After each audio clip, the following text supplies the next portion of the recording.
මෙහෙණාංශ නැත්නම් අපි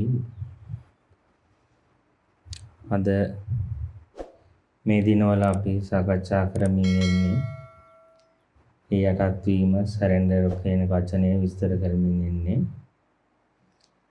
ඉතින් අද විශේෂ දවසක්. ඒ සම්මත වශයෙන් අද අපි කියන්නේ අපි වෙසක් පොය දවස ඒ කියන්නේ අපේ ශාස්ත්‍රූන් වහන්සේගේ තෙමඟුල සමරන දවස.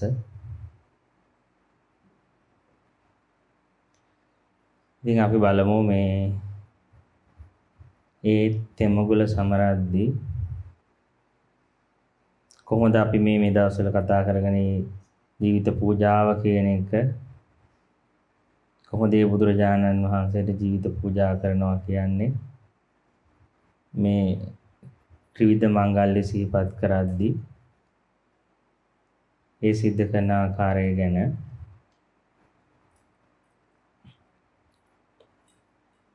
දැන් අපි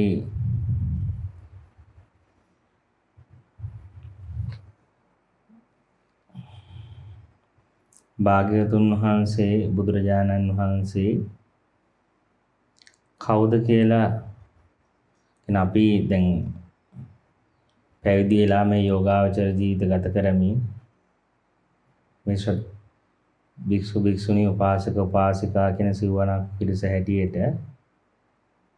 එකතු වෙලා කියන අපි මේ එකම ආරාමයක් ඇතුලේ බුද්ධ රත්නයේ සරණ ගිහිල්ලා තියෙන ධර්ම රත්නය සංඝ රත්නය කියන ඒ කියන්නේ ත්‍රිවිධ රත්නයට අපේ ජීවිතේ පූජා කරලා අපේ මුළු ජීවිතේම අපි කැප කරලා ඉන්න පිරිසක් නේ ත්‍රිවිධ රත්නය වෙනුවෙන්. එතකොට දැන් අපි ඒ ත්‍රිවිධ රත්නයට අපේ ජීවිතේ පූජා කරද්දී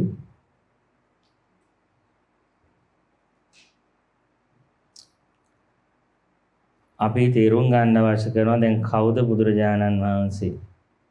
අපි බුදුරජාණන් වහන්සේගේ ශාසනය මහාන වෙලා තියෙනවා. ඒ ප්‍රතිපදාව පුරුදු කරනවා. ඉතින් එතකොට අපි ඒ ශාස්ත්‍රූන් වහන්සේගේ ත්‍රිවිධ මංගල්‍ය අද සිහිපත් කරනවා. ඉපදීම බුද්ධත්වයේ පිරිනුවම් පෑම.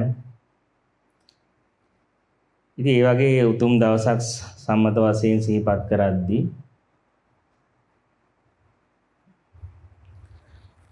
අපි බුදුරජාණන් වහන්සේ කොහොමද තේරුම් අරගෙන ඉන්නේ? දැන් සාමාන්‍ය මිනිස්සෙක්ට සාමාන්‍ය කෙනෙක්ට බුදුරජාණන් වහන්සේව තේරුම් ගැනීම මට දැනෙන මට්ටමේ එක අපහසු කාර්යයක්. ඒකට හේතුව තමයි අපි අපේ එක්තරා මානසික සීමාවල් තියෙනවා. අපේ මේ මානසික සීමාව තුළ ඉඳගෙන සීමාවලට ධර්මයේ පාවිච්චි කරන වචනයක් තමයි මේ සංකත කියලා. අහලා තියෙනද වචනයක් සංකත සහ අසංකත කියලා.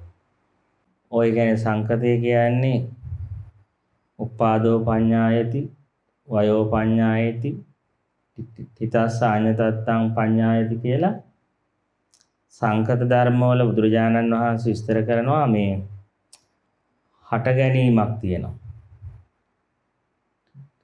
ඒ වගේම තිතස්ස අඤ්ඤතත්තං කියලා කියන්නේ මේ තිතිය කියලා කියන්නේ වෙනස් වෙමින් පැවතීමක් තියෙනවා.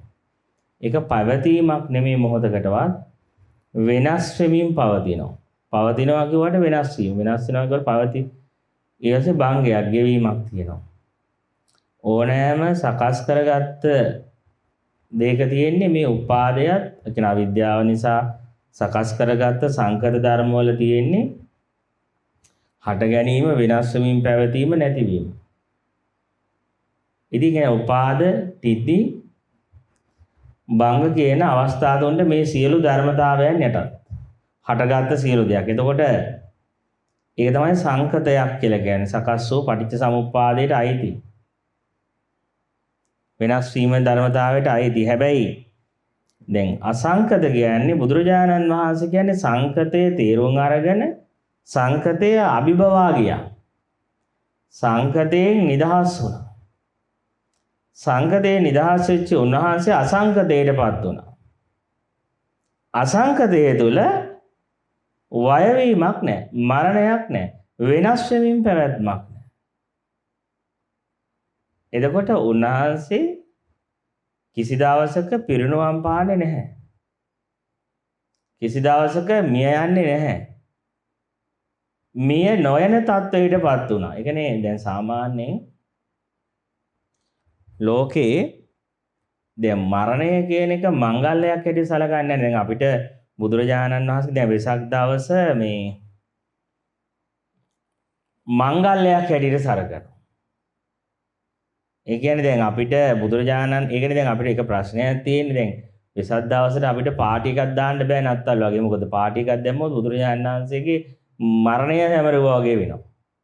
ඒ ඉපදිච්ච දවසේමයි බුදු වෙලා තියෙන්නේ. ඒ දවසේමයි පිරිනුවම් පාලා තියෙන්නේ. එකම දවසක් අපි බෞද්ධයෙක් හැටියට ඒ තුනම එකට සමරන්නේ. හට ගැනීමයි, බුදු වීමයි, මරණය පිරිනුවම් පෑමයි තුන එකට සැමරීමක් කරනවා. ඉතින් එතකොට දැන් ඒක දැන් අපිට සාමාන්‍යයෙන් අර දෙක මංගල්‍යයක් හැටියට දැනන්න පුළුවන්. සාමාන්‍යයෙන් කියන ළමෙක් ඉපදුනහම ඒක සමරනවා, පාටි දානවා, උපන්දිනේ සමරනවා. ඊළඟට බුද්ධත්වයටපත් වීමත් අපි සැමරීමක් කරන්න පුළුවන්. බුදු වෙනවා කියන කාරණය ඒක අපිට සමරන්න. හැබැයි දැන් පිරිනුවම් පානවා කියන කාරණය පිරිනුවම් පෑම අපි කොහොමද සමරන්නේ? ඇයි? දැන් අද වෙසක් දවසේ අපි ඒ සමස්ත බෞද්ධ ජනතාවම ඒක සමරනවා. ඇයි අපි සමරන්නේ? ඇත්තටම එතන සමරන්න හේතුව තමයි එතන මරණයක් නොමැති නිසා. ඒ කියන්නේ උන්වහන්සේ බුද්ධත්වයට පත් වෙද්දී අද වගේ දවසක ඇසතු බෝධි මූලයේ තුලදී බුද්ධත්වයට පත් වෙද්දී සිද්ධාර්ථ ගෞතම කියන උන්වහන්සේගේ අනන්‍යතාවය ඩෙන්ටිටි එක අතහැරියා. ඒ කියන්නේ උන්වහන්සේගේ පුද්ගලත්වයේ බිමින් තිබ්බා. සදාහටම කියන්නේ මිනිස්සෙක් මට තේරෙන්නේ සංසාරේ එකපාරයි මැරෙන්නේ. එතනින් එහාට ආයේ යාට මරණේ නෑ. යා අජරාමරයි. උන්වහන්සේගේ මරණය සිද්ධ වුණා. පුද්ගලයෙක් වශයෙන් මේ යෑම සිද්ධ වුණා. ඒ අද වගේ දවසක ඒ මොහොතේ උන්වහන්සේ පුද්ගලයෙක් වශයෙන් මේ යද්දී කියන්නේ උන්වහන්සේගේ ඩේටා පද්ධතිය ඔක්කොම දත්ත පද්ධතිය අයින් කළා අලුතෙන්. ඒ ඔක්කොම අලුත් අයින් කරා. ඒ දත්ත ගබඩාවෙන් නිදහස් වුණා. ඒ කියන්නේ දත්ත ගබඩාව ශූන්‍ය කරා. ශූන්‍ය කියන්නේ බැඳීම අත්හැරියා. සිටුවේ තමන්ගේ දත්තවලට වටිනාකම අත්හැරියා. ඒ දත්තත් එක්ක තිබ්බ මතකයන් එක්ක තිබ්බ බැඳීම අත්හැරෙනවා. ඉතින් ඇත්තටම ඔබ මිය යන්නේ මේ සියල්ල තියෙන මේ දත්තවලට තියෙන බැඳීම නිසා. ඒ දත්ත ශූන්‍ය කළාට පස්සේ දත්තවලට තියෙන බැඳීමෙන් ඉවත් වුණාට පස්සේ අපි කියනවා උන්වහන්සේ අජරාමර වුණා. ඒ කියන්නේ බුද්ධ ස්වභාවයටපත් වුණා.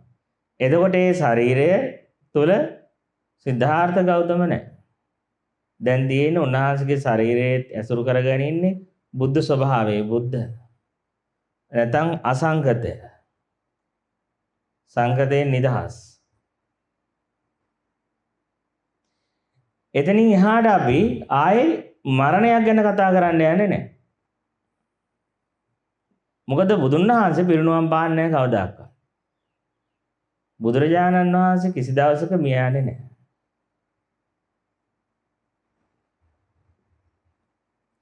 හැබැයි මේ ශරීරය හේතු නිසා සකස් වෙච්ච නිසා ඒක ඉතින් කාලයක් තිබිලා ඒකේ කාලයට අර ගහක් වගේ ඉතින් ගහක් කාලයක් තිබිලා දිරලා යනවා වගේ ඒ ශරීරය දිරලා ඉවර වෙලා යනවා. ඒක ඉතින් ප්‍රශ්නයක් නැහැ. ඒක අදාළ වෙන්නේ නැහැ අසංකතය කියන්නේ ශරීරයෙන් ඔබ්බෙහි තියෙන අත්දැකීමක්. ඒක සිතිනුත් ඔබ්බෙහි තියෙන අත්දැකීමක්. මනස භෞතිකයේ පාරභෞතිකයේ දෙකම අතික්‍රමණය කරපු අත්දැකීමක්. ඇත්තට මේක අත්දැකීමක්. මරණය අත්දැකීමක් වශයෙන් ප්‍රත්‍යක්ෂ කරපු උතුමෙක් ජීවිතේ ලබන ත්‍යාගයක් කිව්වත් ඒත් හරි. මරණය ප්‍රත්‍යක්ෂ අවබෝධයක් විදිහට මේ ජීවිතයේ තුලදීම අත්දැකපු කෙනෙක්ට ලැබෙන සුපිරි ත්‍යාගයක්. යා මලවුන්ගෙන් නැගිටීමක්. සදාකාල ජීවනයක්. ජීවණයටපත් වීම. අජරාමර බවක්. ඇතන බුද්ධ ආගමේ වචන වලින් කියනවා නම් තියෙන අජරාමර කියලා වචන. ජරා මරණ දෙක අතික්‍රමණය කළා. ආයි කිසි දවසක ජරා මරණයකටපත් වෙන්නේ නැහැ. මරණය සදාකාලයටම නතර කරපු දවස.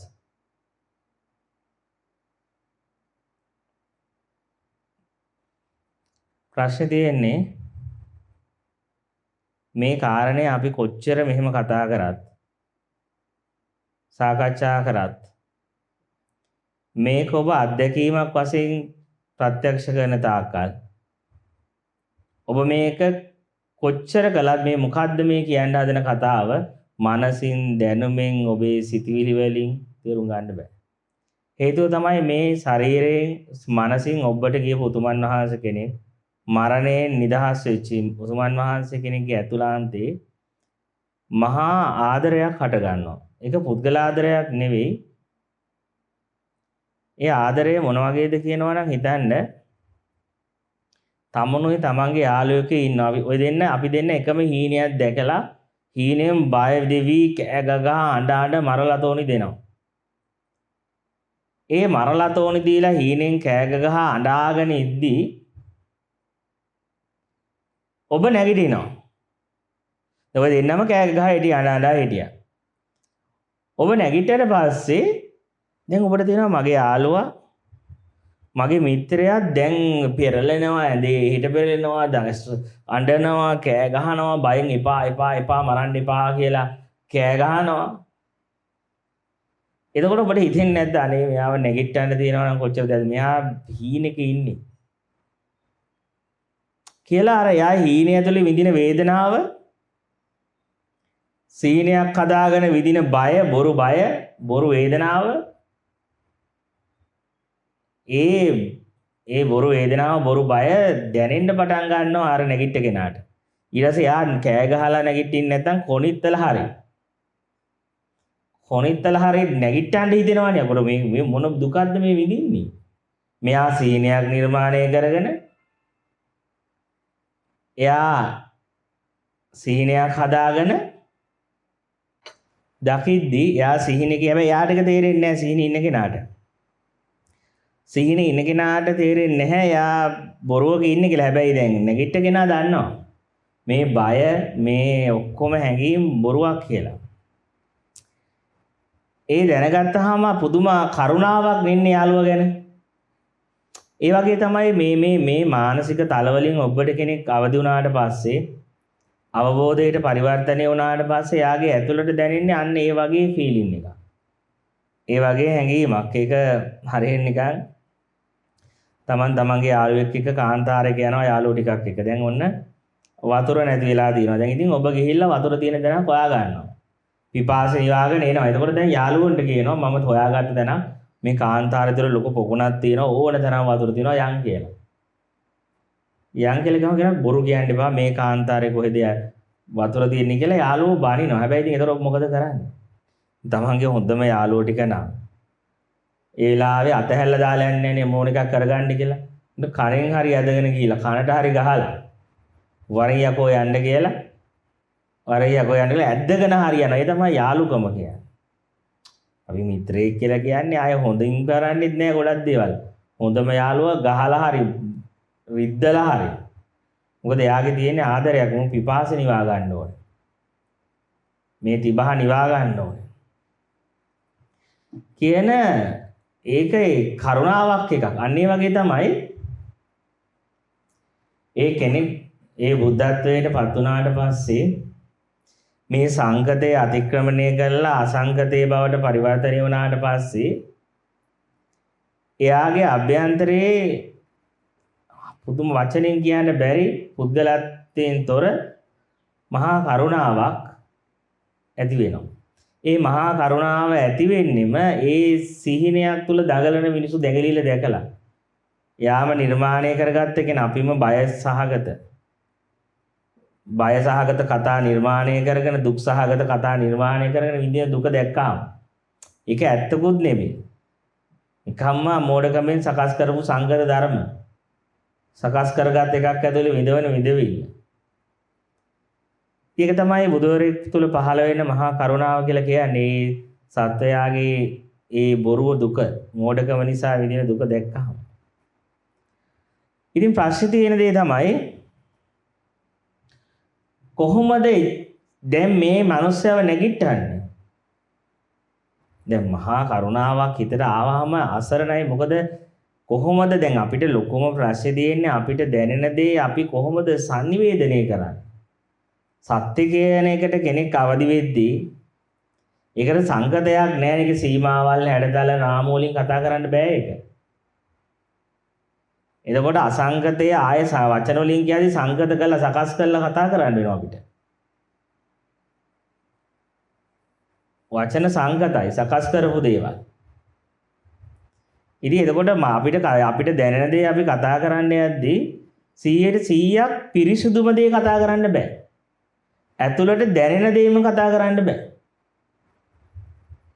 දැනෙන දෙයක් තියෙනවා. ඒ දැනෙන දේ වචනෙට නගන්න බෑ. වචනෙට නගන්න යන හැම මොහොතකම අහන කෙනා වෙන එකක් තේරුම් ගන්න. මොකද එයාට ඒක පෙරිලා නැහැ. එයාගේ ඒ කියන්නේ මේ අපි වචන කතා කරද්දී බුදුවරේ ඒ වචන එක එක්කෙනාගේ ඥාන වලට සාපේක්ෂව ප්‍රඥාවට සාපේක්ෂව පෙරිලා එයා දැනගන්න.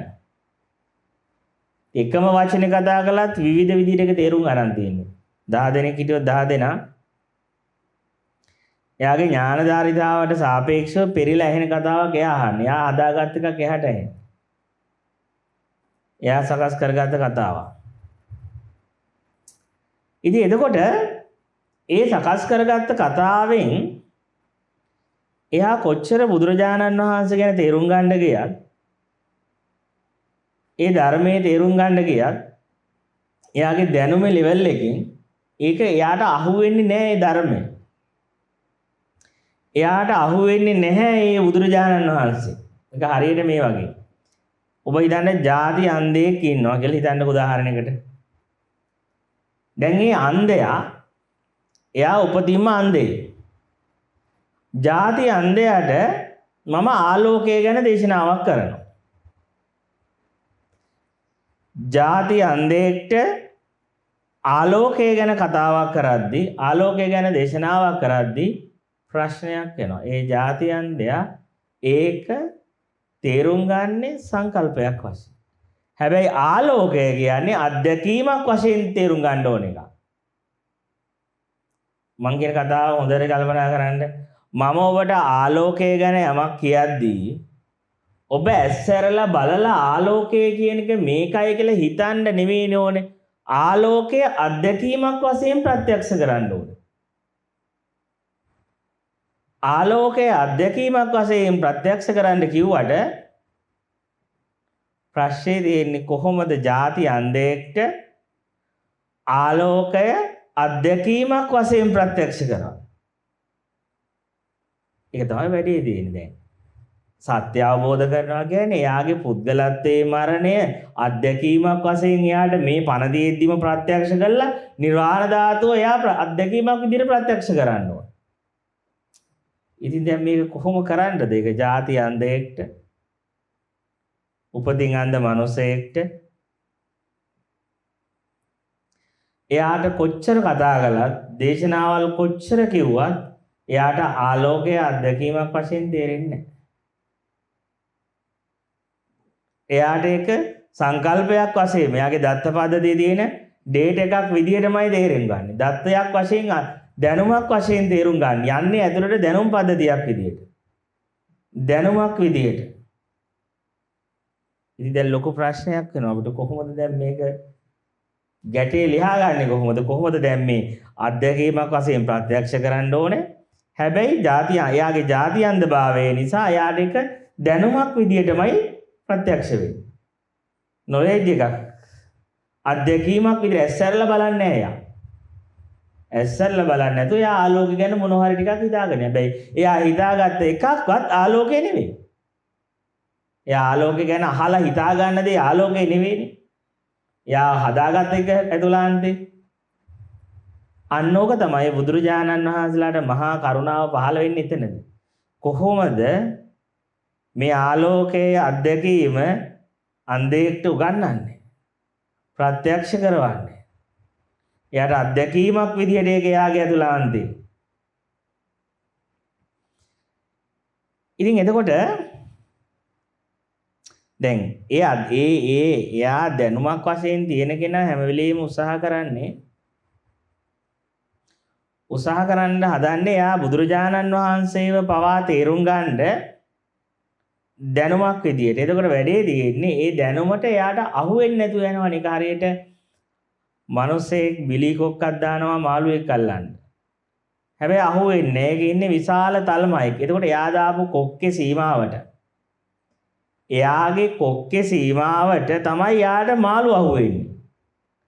හැබැයි එතකොට මහා තල්මහයක ඉන්න මූදක් නම් එයා කියනවා මාළු නැහැ කියලා. ඒ වුණාට මහා මාළුවෙක් ඉන්නවා. එයාට අහු වුන්නේ. ඒ වගේ අපේ මානසික කොකු වලින් තමයි අපි බුදුන් වහන්සේව සංඝරත්නය ධර්මයේ තේරුම් ගන්න යන්නේ. අපේ මානසික සීමාවල වලින් අපි හිතනවා මට මානසික සීමාව අභිභවා ගියපු ශාස්ත්‍රූන් වහන්සේ කෙනෙක් තේරුම් ගන්න පුළුවන් වෙයි කියලා. ඒක තමයි මම කිව්වේ. ඒක හරියට නිකන් ජාතියන් දෙක ආලෝකයක් ගැන තේරුම් ගත්තා වගේ කතාවක්. ඒක කරන්න බැරි දෙයක්. ඒ කියන්නේ ඔබගේ කිසිම මානසික සීමාවකට මානසික රාමුවකට ඒ බුදුරජාණන් වහන්සේ අසු වෙන්නේ නැහැ. උන්වහන්සේ සියල්ලම අතික්‍රමණය කරපු. සියලුම මානසික තල අතික්‍රමණය කරලා වැඩ සිටින. ඒ සියලු මානසික තල අතික්‍රමණය කරපු උන්වහන්සේව ඔබේ කිසිම සීමාවකට ඔබට කොටු කරන්න බෑ. ඒක තේරුම් ගන්න බෑ. කවදා හරි දවසක අත්දැකීමක් වශයෙන් උන්වහන්සේ ප්‍රත්‍යක්ෂ කරයි. ඔබත් යම් දවසක ඒ භාග්‍යවතුන් වහන්සේව අත්දැකීමක් වශයෙන් ප්‍රත්‍යක්ෂ කළොත් මිසක් ඒක දැනුමක් වශයෙන් ඔබට කිසිම දවසක මේ බුද්ධ ආගම ගැන PhD 7ක් ගන්න. ඔබට කවදාකවත් ඒක ප්‍රත්‍යක්ෂ කරන්න බෑ. කියන්නේ දැනුමෙන් තේරුම් ගන්න ඉවර කරන්න බෑ. ඒක තියෙනවා ලස්සනට දෝන සූත්‍රයේ කියවලා බලන්න ත්‍රිපිටකයේ. බුදුරජාණන් වහන්සේ වඩිද්දී හොඳට මේ පාඩි සලකුණු ගැන ගැඹුරට පරතරයට අධ්‍යයනය කරමු. ඒ ශරීරයේ අංග විද්‍යාව පිළිබඳ විෂය ගැන පරතරයට දැනගත්ත ඒ විෂය සම්බන්ධ කෙනෙක් තමයි දෝන බ්‍රාහ්මණය. දැන් අපි කියන්නේ එක එක විෂයන් තියෙනවා ඉන්දියාවේ. ජ්‍යොතිෂය තියෙනවා ඊළඟට ඒ කියන්නේ බුදුරජාණන් වහන්සේ රහතන් මේ විසුණු වහන්සේලාට තහනම් කරේ අනිත් අයගේ සිත් කියවන්න ප්‍රාතිහාර්ය පාන. මොකද එක එක විද්‍යාවල් සමහර විද්‍යාවල් ඉගෙන ගත්තාම අර ජ්‍යොතිෂය වගේ ඕන කෙනෙක්ගේ සිත් කියවන්න පුළුවන්. ඒවා යම් අධ්‍යාපනයේ ගණිතමය වශයෙන් ඒවා පුරුදු කරන දේවල් යම් විෂයයි. ඉතින් බුද්ධ කාලේ මේ විෂය ගොඩක් තිබිලා තියෙනවා. අංග ලක්ෂණ විද්‍යාව ශරීරයේ අංග ලක්ෂණ බලලා එයා ගැන කියනවා. දැන් එහෙමනේ බුදුරජාණන් වහන්සේ ගැන අනාවැකි කිව්වේ. දෙතිස් මහා පුරුෂ ලක්ෂණ බලලානේ කිව්වේ මෙයා මෙහෙම කෙනෙක් කියලා. ඒ ශරීරයේ කොටස් පීඩලා තියෙන ආකාරය අනුව බලලා ඒ ඌර්ම රෝණ ධාතුව දිහා බලලානේ කිව්වේ මෙයා සක්විති නෙමේ බුදු වෙනවා කියන්නේ. ඒ වගේ ඒ අංග ලක්ෂණ විද්‍යාව දිලා. ඉතින් එතකොට මේ පාද ලාංඡන පිළිබඳ ගැඹුරට අධ්‍යයනය කරපු කෙනෙක් පරතරයට මේ පාද ලක්ෂණ බලලා ඒ ගැන කියන්න පුළුවන් කෙනෙක් තමයි ওই දෝන කියන බවුන. දැන් සමහර ඒ තව ඉන්දියාවේ තව සාස්ත්‍රය සමහරට මිනිස්සෙක් ඔළුවට තට්ටු කරලා මැරිච්ච මිනිහගේ ඔළුවට තට්ටු කරලා ඉපදිච්ච දැන කියන්න පුළුවන් විද්‍යාවල් තියෙනවා. ඒකනේ දැන් එක දවසක ඒ විද්‍යාව දන්න බමුණට බුදුහාමුදුරු දෙනවානේ රහතන් වහන්සේගේ හිස් කබලක් තට්ටු කරලා කියන්නේ කියන කොහෙද ඉපදුනේ කියලා. එයාගේ විද්‍යාවට අහු වෙන්නේ නැහැ. ඒක හිතට තට්ටු කළාට එයාගේ ඒකට අහු වෙන්නේ නැහැ. එතකොට අහනවා මේක මම පළවෙනි වතාවට මෙහෙම හිස් කබලක් දැක්කේ. ඉතින් මේ කවුද කියලා අහනවා. එතනින් න්යාය බුදුහාර සරණ යන්න පටන් ගන්න. ඒ වගේ දෝන බ්‍රාහ්මණයා බුදුරජාණන් වහන්සේගේ පාඩි සලකුණු දකිනවා. පාඩි සලකුණු දැකලා කල්පනා කරනවා මෙයා මේ සාමාන්‍ය මිනිස්සෙක් තුල පිහිටන පාඩි සලකුණක් නෙවෙයි. මිනිස්සෙට මෙහෙම පාඩි සලකුණක් පිහිටන්නේ නැහැ. ඊට පස්සේ මේ පාඩි සලකුණ ඔස්සේ මෙයා යනවා දෝන බමුණා මේ පාඩි සලකුණ ඔස්සේ මෙහෙම ගමන් කරලා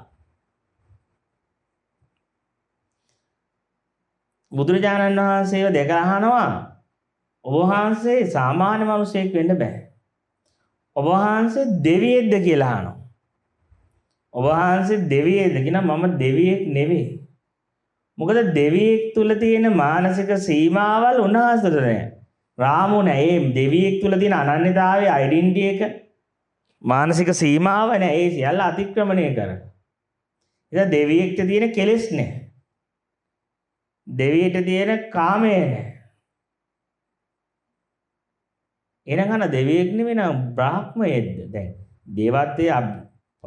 දේවත්වයේ අභිභවා ගියාට පස්සේ දැන් අපි අහනවානේ බ්‍රහ්ම ලෝකේ ගෑනු පිරිමි නෑනේ.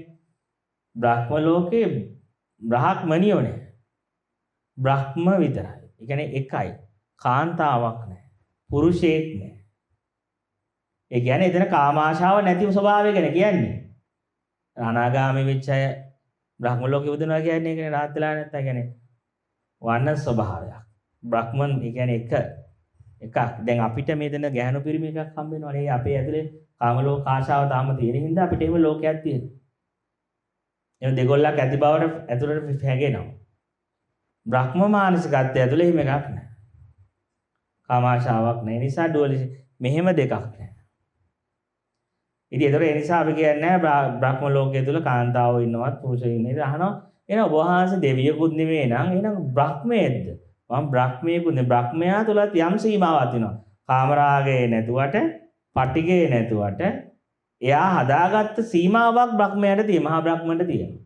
ඒ බ්‍රහ්මන් කියන සීමාවෙත් නැහැ. ඒ රාමුවට අයිති වෙන්නේත් නැහැ. ඒ නිසා මම බ්‍රහ්මයෙක් නෙමෙයි. බ්‍රහ්ම කියන මානසිකත්වයත් බ්‍රහ්ම තල අරූපී ස්වභාවත් අතික්‍රමණය කරලා. ඒ නිසා මාව බ්‍රහ්ම කියන සීමාවට ගැලපෙන්නේත් නැහැ. ඒ නිසා මා බ්‍රහ්මයෙකුත් නෙවෙයි. බ්‍රහ්මයෙකුත් නෙවෙයි නම් දෙවියෙකුත් නෙවෙයි නම් එහෙනම් ඔබ වහන්සේ ගාන්ධර්වයේද? ගාන්ධර්වය කියලා අහලා තියෙනවා. ගාන්ධර්වය කියලා කියන්නේ මේ දෙවියන්ට සංගීතය සපයන්න. අනවා දැන් ඔබ වහන්සේ ගාන්ධර්වයේද කියලාද? ගාන්ධර්වයෙක් නෙවෙයි. මොකද උන්වහන්සේගේ නිහඬ භාවයේ හඬයි ඇහෙන්නේ.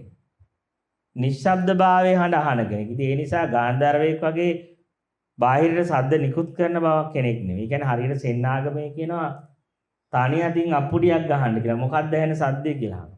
තනි අතින් අප්පුඩියක් ගැහුවම අන්නේ හඬයි බුදුන් වහන්සේ අහන්නේ. තනි අතින් ගහන අප්පුඩියේ හඬ තමයි උන්වහන්සේට ඇහෙන්නේ. බලන්න තනි අතින් අප්පුඩියක් ගහම ඇහෙන හඬ මොකද්ද කියලා.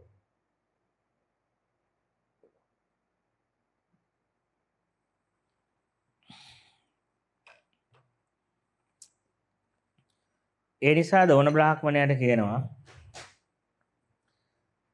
මම ගාන්ධර්වයෙකුත් නෙමෙයි. තිරිසන් කෙනෙකුත් නෙමෙයි. අහන එක එක විදිහට. තිරිසනෙක්ද, ප්‍රේතයෙක්ද, අමනුෂ්‍යයෙක්ද? මොකද යාට හිතා ගන්න බෑ මේ පාඩි සලකුණු බලලා මෙහෙම කාටද මේක පිළිරන්නේ? මේ මිනිස්සෙට පිළිරන එකක් නම් වෙන්න බෑ. කියලා යා දැන් අර විදිහට එක එක අහගෙන සක්විති රජ කෙනෙක්ද? මේ මහදී මේ හැම එකක්ම නෑ කියනවා. ඒ සීමාවට අයිති නෑ. ඒ සීමාවටත් අයිති නෑ. ඉතින් වැඩේදී එන අන්න එක දැන් ඒකයි මම ඔබට කිව්වේ බුදුරජාණන් වහන්සේව අපිට තේරුම් ගන්න බෑ කියලා. බුදුරජාණන් වහන්සේ කියන්නේ කවුද කියලා අපිට අපේ මනුස්ස සීමා ඇතුලේ, දේව සීමා ඇතුලේ, බ්‍රහ්ම සීමා ඇතුලේ මේ කිසිම තැනකදී කවුද බුද්ධ කියලා තේරුම් ගන්න බෑ. ඒක අර ඕෂෝ කියනවා යාගේ ධම්මපදයේ ගැන පොත් 12ක් කරනවා.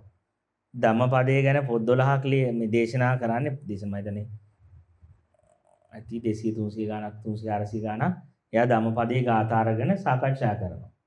ඒ සාකච්ඡාවේදී එයා කියනවා ගෞතම බුදුරජාණන් වහන්සේ කියන්නේ ගෞරී ශංකර කියලා. ගෞරී ශංකර කියලා කියන්නේ දැන් කෙනෙක් හිමාල කඳු වැටියේ මුදුන වගේ. ඒ කියන්නේ මේ ආධ්‍යාත්මික ලෝකේ නොඑක් ශාස්ත්‍රඥ වහන්සේලා බිහි වුණා. මේ සියවස්වල නොඑක් ශාස්ත්‍රඥ වහන්සේලා බිහි වෙන්න ගත්තා. ඒකේ හිස් මුදුනේම ඉන්න ශාස්ත්‍රඥ වහන්සේ. කියන්නේ ගෞරී ශංකර ඒ කියන්නේ හිමාල කන්දේ මුදුන තමයි බුද්ධ ගෞතම බුදුන් වහන්සේ. රමණ මහර්ෂියකින් අහනවා මාධ්‍යවේදියෙක් ඇවිල්ලා මේ සියවසේ ඉන්න අපි දැකපු ආධ්‍යාත්මික පවර්ෆුල්ම කෙනා හරිම නිශ්ශබ්ද හැබැයි ආධ්‍යාත්මිකත්වයේ ගැඹුරම ස්පර්ශ කරපු කෙනා තමයි ඔබ කියලා. ඒ කියන්නේ රමණ මහර්ෂි ගැන අපි විතර කතා කරලා තියෙනවා. රමණ මහර්ෂි කියන්නේ එයා නිහඬුණාට එයා තරම් ආධ්‍යාත්මයේ නිශ්ශබ්දභාවයේ පතුලකට ගියපු ආධ්‍යාත්මිකත්වයේ ගැඹුරක්ම අත්දැකපු කෙනෙක් නෑ නේද කියලා. අනතර රමණ මහර්ෂි කියන්නේ එහෙම කියන්න එපා. මම නෙමෙයි ස්පිරිචුවල් අයිඩියල් එක. මම නෙමෙයි කියන්නේ ආධ්‍යාත්මිකත්වයේ ප්‍රතිමූර්තිය හැටියට මාව පෙන්වන්න එපා. ගෞතම බුදුන් වහන්සේ පෙන්වන්න. ඒ කියන්නේ අපි දන්න ඉතිහාසයේ කිසිම ශාස්ත්‍රඥ වහන්සේ කෙනෙක් අපි දන්න ඉතිහාසයේ ඒ බුදුරජාණන් වහන්සේට දෙන්න ඕන තැන දීලා තියෙනවා. මම කියපු අතර කිසිම ශාස්ත්‍රඥ වහන්සේ කෙනෙක් කියවපු කෙනෙක් කවදා කොයිලාවකවත් ඒ බුදුරජාණන් වහන්සේට ඉහළම තැන දීලා තමයි. ඒ මුදුන දීලා තමයි කතා කරන්නේ. ඉතින් අපි දන්න ඔය හැම ආධ්‍යාත්මික සම්ප්‍රදායක්ම බෙදෙන්නේ බුදුන් වහන්සේගෙන්නේ. සේන් ගත්තත්, මහායාන ගත්තත්, තේරවාද ගත්තත් මේ ඔක්කොගෙම මුල් ආදි කර්තෘ. ඒක මුනි සම්ප්‍රදාය ඇතුළෙත් පිළිගන්නේ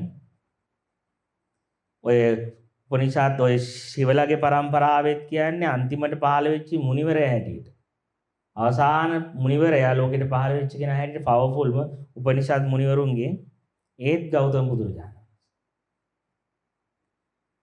එතකොට ඒකයි මම කිව්වේ අර හැම එකක්ම අධ්‍යයනය කරලා බලද්දී එහෙම හැම සම්ප්‍රදායක් ඇතුළේදම මේ මෑත පහළ වෙච්ච සහ අතීතේ තිබ්බ ඒ භාග්‍යවතුන් වහන්සේට තියන්න ඕන තැන තියලා කතා කරලා තියෙනවා. ඒක තමයි ඒ ගෞරී ශංකරේ මුදුන හැටියට. ඒ ශක්තියින්ගේ උච්චයට ගමන් කරපු ශාස්ත්‍රඥ වහන්සේ හැටියට.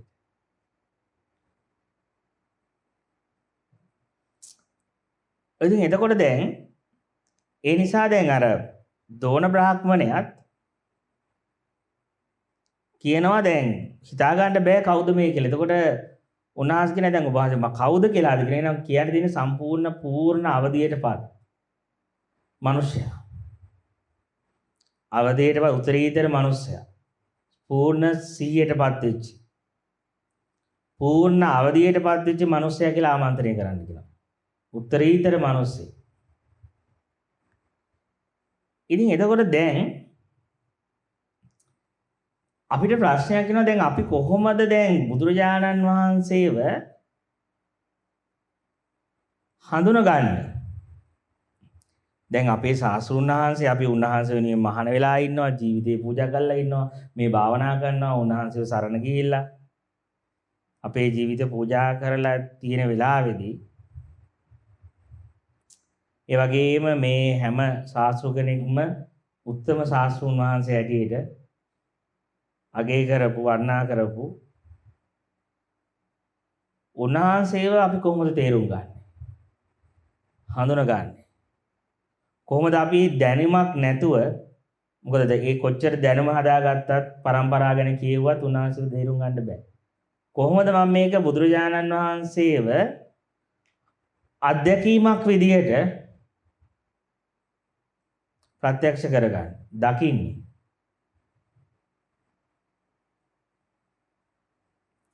ඒකට මේ ලස්සන කතාවක් තියෙනවා.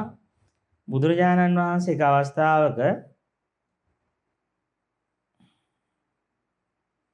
රාහුල හාමුදුරුවන්ට කියනවා, රාහුල කැඩපතක් පෙන්වනවා. උන්වහන්සේ කියනවා මේ ධර්මය කියන්නේ කැඩපතක්.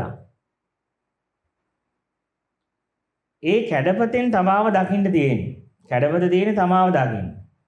එතකොට ඔන්නක තමයි ත්‍රිපිටකයේ බුදුරජාණන් වහන්සේව තේරුම් ගන්න රාහුල හාමුදුරුවන්ට දීපු උපමාවේ පෙන්වන්නේ දැන් කැඩපතක් කියන එක. එතකොට දැන් අපිට දැන් බුදුරජාණන් වහන්සේ කියන්නේ මෙතකොට අපිට මිර එකක් කැඩපතක් කණ්ණාඩියක්. එතකොට දැන් ඔන්න බුදුරජාණන් වහන්සේ ප්‍රත්‍යක්ෂ වශයෙන් මම අත්දකින්න යද්දී බුදුරජාණන් වහන්සේ කවුද කියලා මනසින් දැනුමෙන් තොරව අත්දැකීමක් වශයෙන් අවබෝධ කරගන්න යන ගමනේදී මෙන්න මේ කණ්ණාඩිය කියන බුදුරජාණන් වහන්සේ උගන්වන්න හදපු ඉගැන්වීම කණ්ණාඩියක් උපමා කරලා උන්වහන්සේව තේරුම් ගන්න කියපු කාරණය ටිකක් හොඳට විමසලා බැලුවොත් හොඳට ඒක ඔබම විමසලා ගැඹුරට අධ්‍යයනය කරලා බැලුවොත් ඔබට මේ කාරණේ පැහැදිලි. දැන් කණ්ණාඩියක් අරගන්නකො දැන් බුදුරජාණන් වහන්සේ කියන්නේ අපිට අපිව පෙන්නන කැඩපත. මට මාව පෙන්නන කණ්ණාඩිය. කණ්ණාඩියක් ගැන ගද්දී කණ්ණාඩිය මෙන්න මෙහෙම හිතන්න දැන් කණ්ණාඩියක් ඉස්සරහට කවුරු හරි ගියොත් එම දැන් බිත්තියක් ඉස්සරහට ගියා වගේ නෙවෙයිනේ. දැන් අපි මේ බිත්තියක් ඉස්සරහට ගියොත් ආය අපිට වැදෙන්න පේන්නේ නැහනේ අපිට අහපව අපිව දර්පණය වෙන්නේ නැහැ. දැන් මේ සුදු පාට බිත්ති ඉස්සරහට ගියට ඡායාව පේන්නේ 100%ක් යන කෙනාව පෙන්වන්නේ නැහනේ. හොඳට බලන්න යන කෙනාව දකින්න බෑ. ඒ මොකද ඒක එච්චර ෂාප් නෑ. කණ්ණාඩියේ එච්චරම නෑ. හරි රෆ් තාම. හරිම ඒ පිරිමැදලා ඕනනම් පුළුවන් බිත්තියක් වුණ තමයි කියන්නේ. බිත්තියක් දැන් කණ්ණාඩියක් වගේ පේන්නේ මොන බලන්න පුළුවන් කියලා ඒක. ඒ කියන්නේ අපි කියන්නේ ඒකේ මට කියන වලවල් කපලා වලගොඩලි කපලා දැම්මාට පස්සේ කණ්ණාඩියේ මොකද කරන්නේ 100%ක් ඒතර මේ කපුවම ෂාප් වෙන්න ගන්න. ඒ වගේ තමයි බුද්ධ කියලා කියන්නේ සම්පූර්ණ වලගොඩලි මුකුත් නැති කණ්ණාඩිය කියන්නේ. කණ්ණාඩියක් ළඟට ගියාම මට පේන්නේ මාව. මට මාව පේන්න පටන් ගන්නවා. ඒ වගේ තමයි දැන් බුදුරජාණන් වහන්සේ මිර එකක් කියන එකකින් උපමාව ගන්නෙ කණ්ණාඩිය කියන උපමාවට බුදුන් වහන්සේව හඳුන්වන්නේ දැන් බිත්තියේ වලවල් සිදුරු තියෙන හින්දා අර අපි බිත්ති ඉස්සරහට ගියාට පස්සේ අපේ ඇත්තම රූපෙ පෙන්වන්නේ නැහැ නේද? අපේ ඇත්තම ස්වභාවය පෙන්වන්නේ ඒ වගේ තමයි දැන් බලන්න. හැබැයි කණ්ණාඩියක් ඉස්සරහට ගියාට පස්සේ එහෙම එකක් නැහැ. කණ්ණාඩිය ඉස්සරහට ගියාට 100%ක් අපිව හරියටම පේනවා. කැඩිච්ච නැති කණ්ණාඩියක් ළඟට ගියොත් බිදිච්ච නැති පළදු වෙච්ච නැති අපිට අපිවම පේන්න ගන්නවා. අන්න ඒ වගේ තමයි දැන් ඔබ හිතන්න දැන් කණ්ණාඩියට අදහසක් නැහැනේ මම ළඟට එන කෙනාගේ මම නරක ටික පෙන්වන්න ඕන හොඳ වහන්න ඕන. එහෙම හැඟීමක් නැහැ. මොකද ඒ වගේම අපෝ මෙයාගේ අඩුපාඩු තිබ්බත් නැහැ. ඒවා කියන්නේ නැතුව මෙයාව මුරුංගාතේ තියන්න ඕන. හොඳම පෙන්වන්න ඕන මුරුංගාතේ තියන්න ඕනේ. මොකද එතකොට මට මෙයාගේ මොනවා හරි ලබා ගන්න පුළුවන්. කියලා එහෙම කිසිම අදහසක් නැහැනේ කණ්ණාඩියට. කණ්ණාඩිය කියන එකට කිසිම කණ්ණාඩියේ තියෙන එක ලක්ෂණයක් තමයි කණ්ණාඩියට බලාපොරොත්තු නැහැ. කණ්ණාඩියට බලාපොරොත්තුවක් නැති නිසා කණ්ණාඩියට කාත් එක්ක තරහකුත් නැහැ තාත් එක්කත් යාළුකමකුත් නැහැ. ඉතල බලන්න කණ්ණාඩියක් ගත්තාම කණ්ණාඩියට කාත් එක්ක පෞද්ගලික තරහක් ඇත්තෙත් නැහැ පෞද්ගලික ආදරයක් ඇත්තෙත් නැහැ. ඒ කිසිම දෙයක් කණ්ණාඩි නේ නිසායි කණ්ණාඩිය එන කෙනා ඒ විදිහටම පෙන්වන්නේ. එන කෙනා ඒ විදිහට නේද බිත්ති වගේ නම් එහෙම නෙවෙයි වහනවා 100%ක් එහෙම පෙන්වන්නේ හංගනවා කොටස් හංගලා පෙන්වන්නේ. කණ්ණාඩියක් කියන එක බලන්න. ඒ කියන්නේ කණ්ණාඩියක් කියන එක හරි විවෘතයි. අන්න එක තමයි. ඒ කියන්නේ සත්‍ය අවබෝධ කරපු මුනිවරයෙක් බුදුවරයෙක් කණ්ණාඩියක් කියලා කියන්නේ 100%ක් යොද. ඒ කියන්නේ යාට රකින්න රහසක් නැහැ. අපි ඊයේත් කිව්වේ. කිසිම රහසක් කියන්න එපා. රහසක් නැහැ. රහසක් නැති ජීවිතය. කිසිම රහස් ජීවිතයක් නැහැ ඒක ඇතුලේ. ඒ තමයි බුද්ධ කියලා කියන්නේ. රහස් ජීවිතයක් නෑ. ඒකනේ උන්වහන්සේ කියන්නේ ගෝලයන්ට කියනවා කවුරු හරි මම බුදු වෙලා නැහැ කියලා හිතනවනම් විමර්ශක සූත්‍රයේ මම හිත දකින්න පුළුවන් කවුරු හරි ඉන්නවනම් එයාලා විමසලා බලන්න.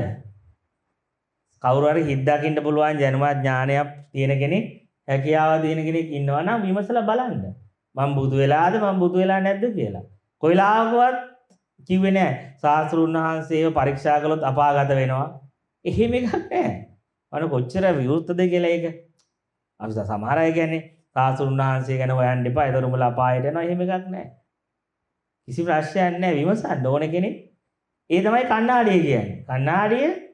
කණ්ණාඩියට රහසක් නැහැ. කණ්ණාඩියට එයා රකින්න එක එක්කෙනාට එක එක හැන්දක් නැහැ. කණ්ණාඩියට කවුරු ඉස්සරහවට එයාට යාව බේනවා එච්චරයි. ඒ නිසා කණ්ණාඩිය හරිය කණ්ණාඩියට රහස් නැහැ. හංගන්නේ නැහැ රහස් කිසිම දෙයක්. කිසිම දෙයක් කාගේවත් දෙයක් කණ්ණාඩිය රැකන් ඉන්නේ නැහැ. ඔක්කොම ඕන කෙනෙක්ට එලා බලන්න පුළුවන්. ඒක තමයි අපි කියන්නේ ඒක කණ්ණාඩිය. මිර එකක්. ඒක ඒ නිසා ඒක ඔක්කොම පෙන්නනවා. කණ්ණාඩිය රකින්න රහස් නැහැ. ඒ වගේ තමයි ආධ්‍යාත්මිකත්වයේ බුද්ධත්වයට කෙනෙක්පත් වෙද්දී ඒ රහස් ජීවිතයට සමුදෙනවා. ඒ හංගවගත ජීවිතේ හංගලා කරන ජීවිතේ එකට එකක් පෙන්නලා එකක් කරන ජීවිතේ ඇතුලේ කාමරයකයි පිටට එක විදියක් ඉන්න ජීවිතේ එහෙම එකක් නෑ. يعني හරියට නිකන් අර අපේ ඇතුලේ තියෙන අපි පෙන්නන ජීවිතේ ඇතුලේ තියාගෙන ඉන්න ජීවිතේ දෙකක්නේ. ඕක ධර්මයේ එකතු වෙන්න මේක එකක් වෙන්න ගන්නවා අපි. ඒක තමයි අපි කණ්ණාඩියක් වෙනවා කියන්නේ. අපි පිටට පෙන්නන සුද්ධවන්ත චරිතයත් අපේ ඇතුලේ ඉන්න යක්ෂයා අපි ඒක වහගෙන මේක එළියට දාගෙන ඉන්නවා. ධර්මයේ අපේ ඇතුලේ ජීවත් වැඩ කරද්දි මට ධර්මයේ කියලා 아무තු දෙයක්ුයි මගේ ජීවිතය කියලා තව එකක් නෑ. මේ දෙක එකක් කියනවා. එතකොට මගේ කාමරේ ඉන්නේ මොන විදියටද? ඒ විදිය තමයි මං එළියේ. ඒක පටලව ගන්න එපා. ලෞකිකව දැන් කාමරේ ඇඳුම් නැති වෙනවා කියලා එළියේ ඇඳුම් නැති වෙන්න යන්න එපා. ඒකෙන් උපමාව තේරුම උපමාවක් මං කියන්නේ නේද? ඒක භෞතිකයෙන් ගත්තොත් තව විදියකට එන්නේ. බෞද්ධයෙන් ගන්න එපා. ඒ කියන්නේ යාගේ ඒ තරම් එයා විවෘත කෙනෙක්. ඒ තරම් එයා හරියටම ඒකයි මම කියන්නේ මට දැනෙන එක ළමයෙක් වගේ කියලා. ළමයෙක්ට තේරෙන්නේ නැහැනේ චරිත දෙකක ජීවත් වෙන්න හොඳට බලන්න. ළමයට ගියොත් උදේ අද තාත්තා නෑ කියන්නේ කියලා එනේ මනුස්සයෙක් කියන්නේ ගියොත් කියනවා තාත්තා නෑ කියන්නේ කිව්වා කියලා. කෙනෙකුට දන්නේ නැහැ මේ චරිත දෙකකට ජීවත් වෙන්න ජීවිතේ තේරෙන්නේ නැහැ. අපි කියන්නේ හරි ජෙනුවින්, හරි ළමයෙක්, හරි එහෙම දෙබිඩි කතාවක් දැනෙන්නේ නැහැ. ඒක තමයි බුදුරජාණන් වහන්සේ කඩපතක් කියන්නේ. දෙබිඩි බවක් නැහැ. ඒක ඇතුලේ එකක් පිට එකකුත් නැහැ. එකක් හිතේ තියාගෙන මූණට hina වෙන්නෙත් නැහැ. එවනේ මේ මිනිස්සු බලන්නකො මිනිස්සු ඔබ ආශ්‍රය කළා දිනුනේ තේරෙනවනේ කොච්චර මිනිස්සු එකක් තියාගෙන එකක් එක විදියකට ඉන්නවද? ඇතුලේ තව කොයි විදියක්ද? ඇතුලේ නුරුස්න අර පැත්තට hina වෙනවද? දැන් බුදුරජාණන් වහන්සේ එළවන්න ඉඳලාට එළවුවා. ආයෙන්න කියලා ආයෙන්න එළුවා. මොකක්ද? ඒ ජීවිතේ ළමයිගේ ජීවිතයක් වගේ. ඒක හරි විවෘත ජීවිතයක්. කිසිම දෙයක් හංගවපු ජීවිතයක් නෑ. ඒ කියන්නේ අරහන් කියන්නේ ඒක නෙමෙයි සංගන්න මුකුත් නෑ. ඒ විවෘතයි 100%. ඉතින් මට තියෙන්නේ ඒක තමයි උන්වහන්සේ කියන්නේ එක හේතුවක් කණ්ණාඩිය කියලා. කණ්ණාඩිය උපමාවෙන් උදාහස් කරන්නේ අන්න ඒ වගේ එකක්. ඒ නිසා එකක් ඇතුලේ තියාගෙන තව විදිහකට සලකන්නේ නැහැ කාටවත්. ඒ කියන්නේ දැන් සාමාන්‍ය ලෞකික මිනිස්සු මෙයාට හොඳ කිව්වොත් මට කීයක් හරි කඩා ගන්න පුළුවන්. මෙයාව මුරුංගාතේ දැම්මොත් මට වැඩ ටික කර ගන්න පුළුවන් කියලා එයාගේ දෙක තිස්සබ්දව ඉන්නව වැරද්ද. ඒ කියන්නේ කපටිය ඇතුලේ. ඒ කියන්නේ තමන්ට ලැබෙන ලාභය ගැන හිතලා. ඒත් බලන්න බුදුරජාණන් වහන්සේගේ ජීවිතේ එහෙම කිසිම දැනග නැහැ. අර මාගන්ධියාගේ සිද්ධිය මාගන්ධියා වෛර කරනවා කියලා දැනගනත්. ගිනි තියනවා කියලා දැනගනත් පන්සල් මාගන්ධියා කියවනේ වහන්සේව විවාහ කරගන්න මං කැමතියි කියලා. ඉතින් ඇයගේ උන්වහන්සේ දැක්ක ඇය ලොකු අමාරුවක වැටෙන්න යන්නේ. ඇයගේ ඇයගේ තියෙන රූපය ගැන ලොකු මාන්නයක ඉන්නවා. රූපය ගැන ලොකු මාන්නයක ඉන්නවා කියලා දැනගෙන උනාද කිව්වා ඔය අසූචි කලේ මම කකුලෙන් අතින් නෙමෙයි කකුලේ මහපටැඟිල්ලවත් අල්ලන්නේ නැහැ කිව්වා. කෙලින්ම කියලා දැම්මා. දැනගනත් ඒ තමයි ඒ ගැන ආය හැංගෙව්වේ නෑ බොරුවක් හිතේ තියාගෙන. එහෙම එකක් නෑ. ඉතින් ඇත්ත කතා කරා. ඉතින් උන්වහන්සේට මොනව නැති වුණා. ඊළඟ මොහොතේ බෙල්ල කපලා දැම්මා.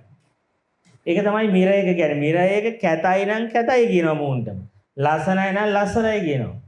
හිතේ එකක් තියාගෙන මෙයා මයික තරහ වේද දන්නේ. මොනවා වෙයි කරගය කරවේ දැන් එහෙම ඒ තමන් ගැන හිතන අයනේ.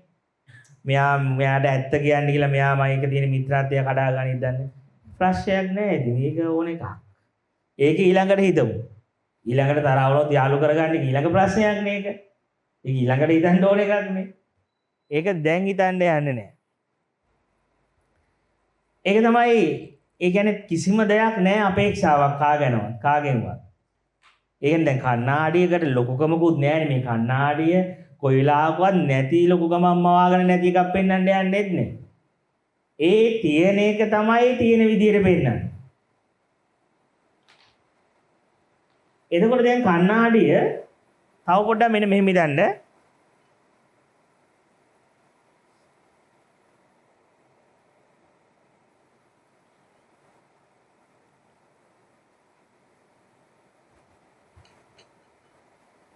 දැන්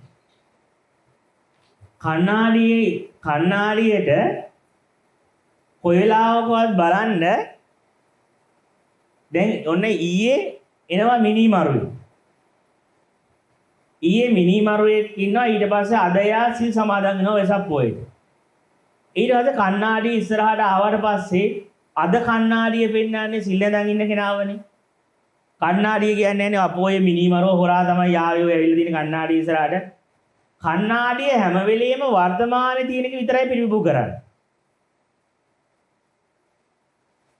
කණ්ණාඩිය අතීතයක කිසිම සම්බන්ධයක් නැහැ.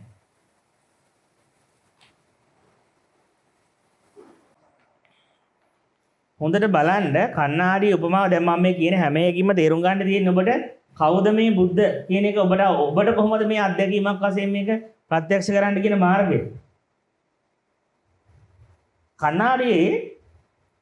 කණ්ණාඩියේ කොයිලාවකවත් හෙට තියෙන කෙනාව අද පෙන්වන්නෙත් නැහැ. කණ්ණාඩියට හෙට ඊයේ හිටපු කෙනා ප්‍රශ්නකුත් නැහැ. හෙට ඉන්න කෙනා ප්‍රශ්නකුත් නැහැ. කණ්ණාඩිය හැම වෙලේම දැන් තියෙන කෙනාව ප්‍රතිබිම්බ පෙන්වනවා විතරයි. කණ්ණාඩිය අන්න ඒ වගේ තමයි ඒ කෙනෙක්ගේ ඇතුළ බුද්ධත්වයට පත් වුණාට පස්සේ යා වැඩ කරන්නේ ඒ වෙලාවට පේන දෙයට විතරයි. ඒ කියන්නේ කණ්ණාඩිය 100%ක් වර්තමානෙමයි තියෙන්නේ. වර්තමානෙමයි දකින්නේ. හැබැයි වර්තමානයේ දකින්න දෙයටවත් කණ්ණාඩිය ඇල්ල නැහැ. කණ්ණාඩිය කියන්නේ ඔයා ලස්සනයි ඔයා යන්න එපා කියලා කියන්නේ නැහැ. කණ්ණාඩිය ඕකේ. ඊළඟට කැත කෙනාට එන්නත් දෙනවා. ඒකත් ඒ වර්තමාන. ආයි එයාම ලස්සන ඇඳුම් ගන්නවත් ඒකත් පිළිගන්න. බලන්නකේ කණ්ණාඩියේ කියන ස්වභාවය හොඳටම තේරුම් ගන්න ගියාම ඔබට තේරෙයි මෙන්න මේක තමයි බුද්ධ මනස කියලා කියන්නේ. ඒ බවට ඔබ පත්‍රි දවසට ඔබට තේරෙනවා බුදුන් කවුද කියලා. ඒ කණ්ණාඩියේ තියෙන ස්වභාවය කණ්ණාඩිය අතීතය තුල ජීවත් වෙන්නෙත් නෑ අනාගතය තුල ජීවත් වෙන්නෙත් නෑ වර්තමානයේ තුල ඉන්නේ. හැබැයි වර්තමානයේ තුල දකින්න ප්‍රතිබිම්බය වදින කිසි දෙයක් බැඳලා තියාගන්නෙත් නෑ ඇතුලේ. ඕන එකට යන්න දෙන ඕන එකට එන්න දෙනවා. නිසා කණ්ණාඩිය හරි නිදහස්. කණ්ණාඩිය හරිම නිදහසක සිටින්නේ. කණ්ණාඩිය වෙනම එකක් වර්තමානයේ පෙන්වන්නෙත් නෑනේ. කණ්ණාඩියේ ඒ ඉස්සරහා දින එකම තමයි පේන්නේ එච්චරයි. ඉතින් එහාට මේ කණ්ණාඩිය ඔයාගේ ඇත්ත මූණ මේක කියලා වෙන එකක් පෙන්වන්නේ නෑ. එයා අර පරණ දාගත්ත එක කපුව ඔයා උම හිටියට ඔයාගේ මේක තමයි ඔයාගේ ඇත්ත කියලා. කණ්ණාඩියේ ඒව එකක් නෑ කණ්ණාඩියේ. නේ. ඒ වගේ තමයි දැන් ඒ කියන්නේ දැන් සාමාන්‍ය මිනිස්සෙගේ ජීවිතය කණ්ණාඩියනේ මේ මිනිස්සයා කියන්නේ අපෝ ඔයා අද බලන්නකෝ අද මෙච්චර නරක වෙන ඔයා කොහොම හිටපු කෙනෙක්ද මම ඔයාව කොච්චර විශ්වාස කරාද ඔයා ගැන මම මෙහෙමයි ඉඳන් හිටියේ විශ්වාස කරාද? මෙහෙම කියලා අපි කියනවා. ඒ වුණාට කණ්ණාඩියක් ඒව නෑ. මුනිවරයෙක් ඒව නෑ. මුනිවරයෙක් කියද්දී ඒක තමයි වර්තමානයේදී. ඒ තමයි ඔයා. ඒ තමයි ඔයාගේ ඈතදී එදින් යාට කිසි ප්‍රශ්නයක් නෑ ඉතින්. ඔයා අයියේ කරුණාවන්ත අද ඔයාට කේන්ති ගිහිල්ලා. ඉතින් එච්චරයි. ඒක පිළිබිඹු කරනවා විතරයි. ඒක දකින්නවා විතරයි. හැබැයි ප්‍රශ්නයක් නෑ හෙට ඔයා ඒ කරුණාවන්ත. එතකොට ඔයා අපෝ ඔයා හින නරක කෙනෙක් ඔයා දැන් හොඳ වුණා කියලා එකක් නෑ කණ්ණාඩියට. ඉතින් ආයේ ඒක. කණ්ණාඩියේ ඒ වෙලාවට එතෙන්ට විතරයි තියෙන්නේ කණ්ණාඩිය. කණ්ණාඩිය කවුරුත් එක්ක හඹාගෙන යෑමක් නෑ. කවුරුවත් පසුපස යෑමක් නෑ. එහෙම එකක් නෑ. ඒ වෙලාවට ඒ තියෙන එක ඕකේ ප්‍රශ්නයක් නෑ. ඒක පිළිබිඹු කරනවා එච්චරයි. ඉතින් ඒ නිසා කණ්ණාඩිය කාටවත් බැන බැන ඉන්න යන්නේ නෑ. ඔබට මොකද බං උනේ මේ කරේ කියලා. ඇති ඒක තේරුම් ගන්න. කණ්ණාඩියට ගැටුමක් නෑ. කණ්ණාඩිය පූර්ණ වර්තමානයටපත් වෙලා තියෙන දෙයක්. ඒකේ 100% ඒ වෙලාවට තියෙන දෙයක්. ඒ වෙලාවටවත් වැටෙන කිසිම ඡායාවක් ඇලෙන්නේ නැති. අල්ලගන්නේ ස්වභාවයක. ඉතින් අන්න ඒක තමයි එතකොට තේරුම් ගන්න අපි. ඔන්නෝක තමයි බුද්ධ මනස කියලා කියන්නේ. කණ්ණාඩි උපමාව. බුද්ධ මනසේ ස්වභාවය. ඉතින් මේ විදිහට අපි එක එක පැති කර ගන්න ගියොත් ඔක එක පැත්තකින් ඕක සාකච්ඡා කරන්න පුළුවන්. දැන් අපි ඒක පොඩ්ඩක් විස්තර කරන්න එක ඉවර කරලා අපි මෙන්න මේක දැන් අපි තේරුම් ගමු මෙන්න මේ විදිහට. දැන් මේ කණ්ණාඩියක් කියන කතාවේදී දැන් බුදුරජාණන් වහන්සේ කියන්නේ කණ්ණාඩියක් නා. දැන් බුදුරජාණන් වහන්සේ කියන කණ්ණාඩිය ඉස්සරහට මම ගියාට පස්සේ මට වෙන්නේ බුදුහාඳුර නෙමෙයි මාවනේ.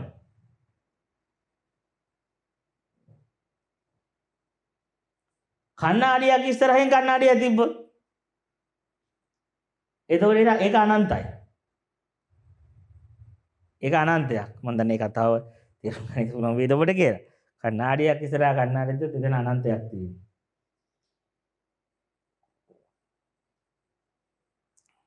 හැබැයි බුදුරජාණන් වහන්සේ කියන්නේ කණ්ණාඩි ඉස්සරහට ඔබ ගියාට පස්සේ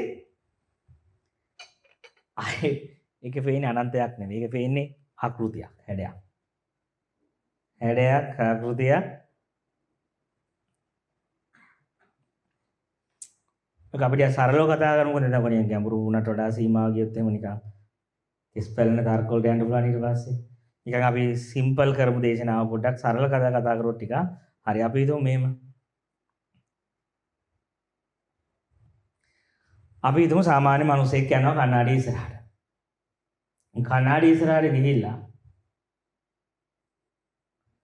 මට පේන්නේ එහෙනම් මම බුදුරජාණන් වහන්සේ ළඟට ගියාම මම බුදුරජාණන් වහන්සේ ධර්මයේ මහා සංඝ රත්නය කියන්නේ කණ්ණාඩියක් නම් මම ත්‍රිවිධ රත්නයේ මගේ ජීවිතේ පූජා කරපුවා කියලා කියපු වෙලේ ඉඳලා මට පේන්න පටන් ගන්නෙ මාව පේන්න ගන්නවා. මාව පේන්න ගන්නවා කියන්නේ මෙන්න මෙහෙම උදාහරණයක් ගන්නකො. දැන් බුදුරජාණන් වහන්සේව අරමුණු කරන්නකො. දැන් බුදුරජාණන් වහන්සේ ඉන්නවා. ධර්ම රත්නේ සංඝ රත්නේ සංඝයා වහන්සේලා අපි උන්වහන්සේ කණ්ණාඩියක් කියලා ගමුකෝ දැන්. දැන් ඔන්න දැන් මං උන්වහන්සේලා ඉන්න තැනකට යනවා. උන්වහන්සේලා වාසය කරන නැත්නම් බුදුරජාණන් වහන්සේ ගාව දැනගන්න. දැන් බුදුරජාණන් වහන්සේගේ ජීවිතේ කතාව අපි අරගත්තොත් බලන්න එක වෙලාවකට බුදුරජාණන් වහන්සේ ජේතවනාරාමේ ඉන්න වෙලාවේ ජේතවනාරාමේද වෙන ආරාමේ මම දැන් වැඩේදී අන්නේ තීර්ථකවරු සුන්දරිකා කියන පරිබ්‍රාජිකාව මරලා බුදුරජාණන් වහන්සේගේ කුටිය ළඟ මල් ආසනේ වලලා හැම තැනම චෝදනාවක් යවුවා. උන්වහන්සේ ස්ත්‍රීන් දූෂණය කරලා මරලා හංගලා තියන් ඉන්නේ කියලා. ඒ කියන්නේ දූෂණ චෝදනාවක්, මරණ චෝදනාවක් එල්ල කරා.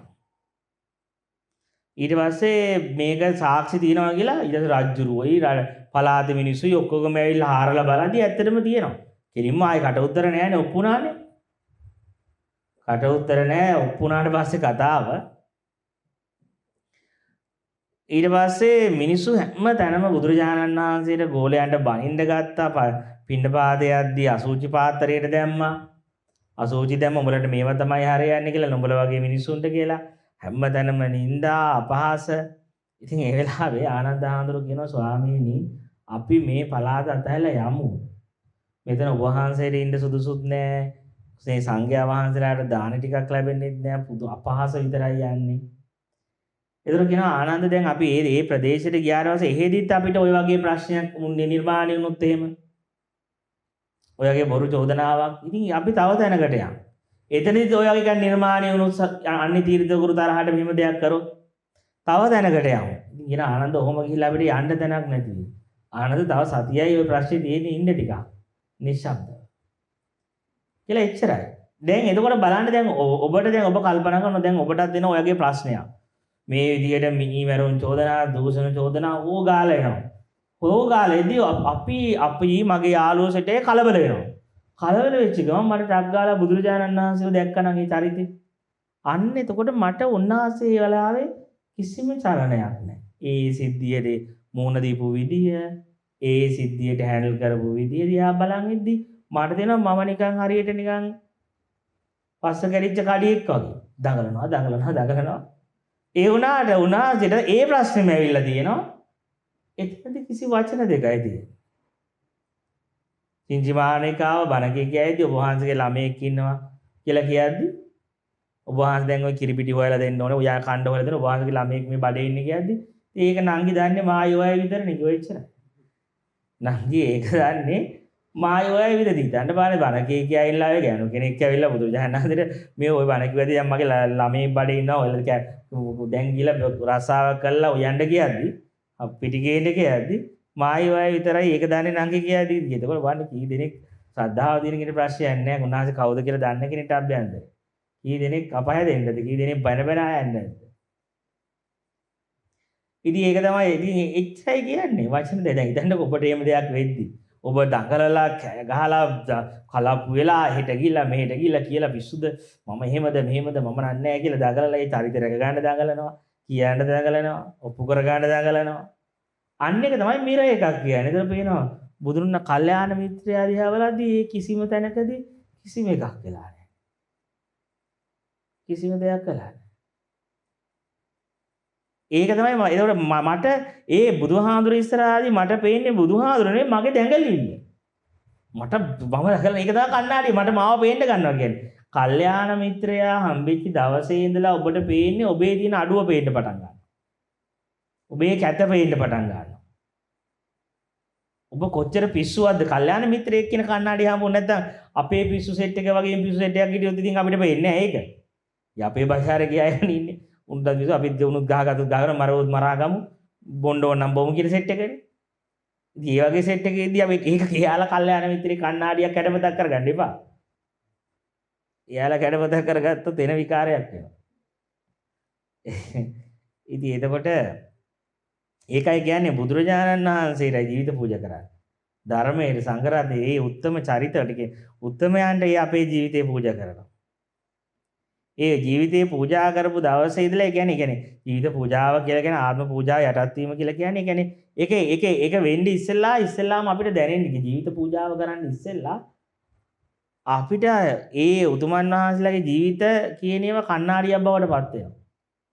කියන්නේ මට මගේ අවුල් හැමතැනින්ම පේනවා. ඒ කියන්නේ දැන් මම කාට හරි බැඳුනහම දඟලන හැටි ඒක අයිති කරගන්න යන හැටි මගේ කරගෙන මම දඟලන හැටි හැබැයි ඒ උතුමන් වහන්සේලා හොඳට ඉන්නවා. අනිත්තර ආදරෙන් ඉන්න හැබැයි අයිති කරගෙන දඟලගෙන කොටු කරගන්න යන්නේ තව කෙනෙක්ව. තව මිනිස්සු කට්ටියක්. ඒතර තේරෙනවා ඒ කියන්නේ කල්යාණ මිත්‍රයා ළඟට ගියාට කල්යාණ මිත්‍රෝ එයාලත් ආදරෙන් ඉන්නවා. හරිම කරුණාවන්තයි. හරි ආදරණීයයි. හැබැයි කොයිලාකවත් අයිති කරගන්න සීමාවට යන්නේ නැහැ. කරගෙන නපුරු වෙන්න යන්නේ නැහැ. රෞද්‍ර වෙලා කොටු කරගෙන තව කෙනෙක්.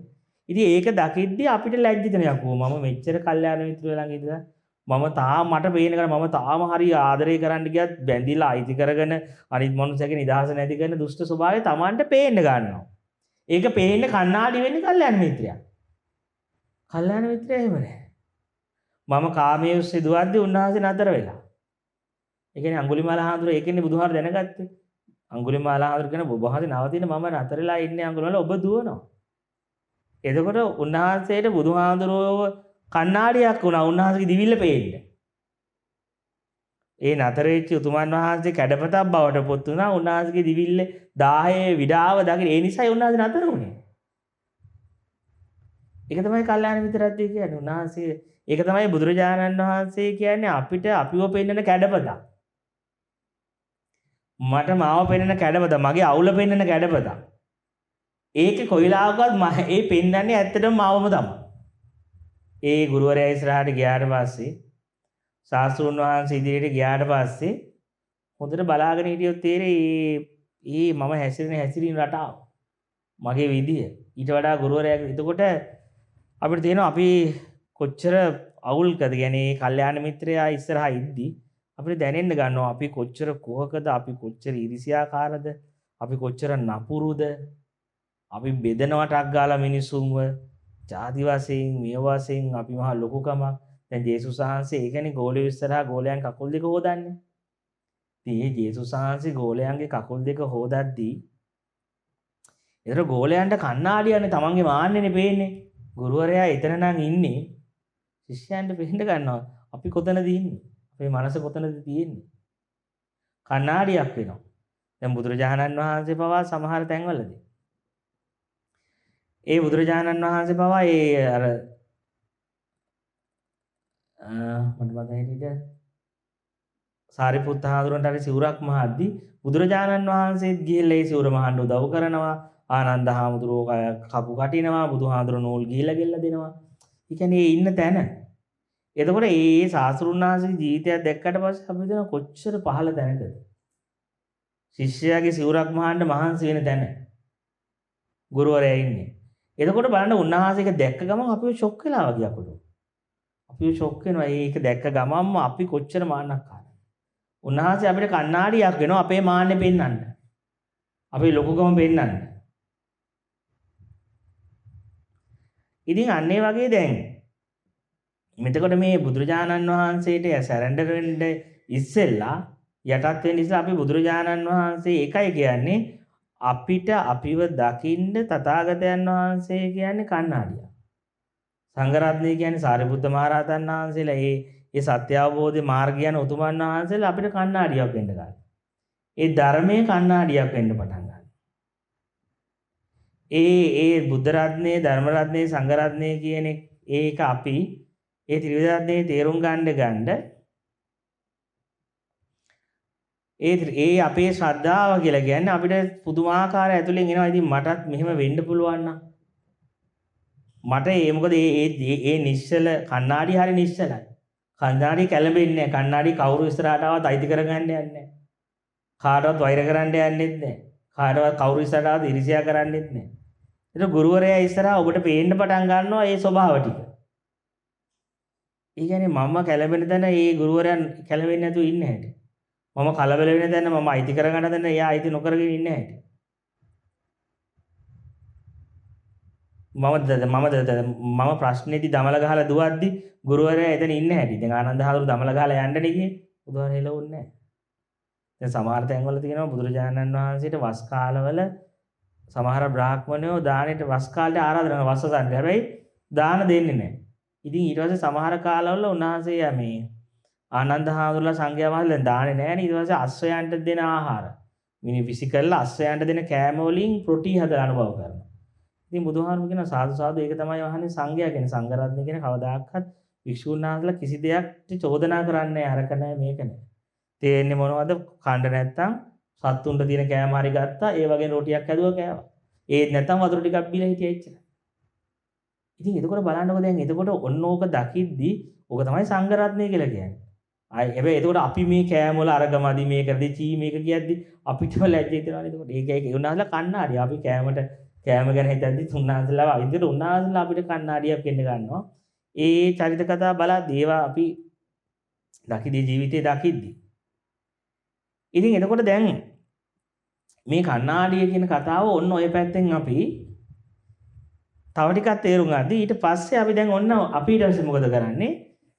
දැන් මම ඊට පස්සේ දැන් මෙන්න මේක මට මාව ඒ ගුරුවරයා තුලින් ශාස්ත්‍රඥ වහන්සේ තුලින් මාව පේන්න ගත්තට පස්සේ මගේ දුර්වලතාව මට දැනෙන්න ගත්තට පස්සේ මොකද කල්යාණ මිත්‍රය ඉස්සරහයිදී තමයි අපිට ඒක තේරෙන්නේ. නැතුව තේරෙන්නේ නැහැ.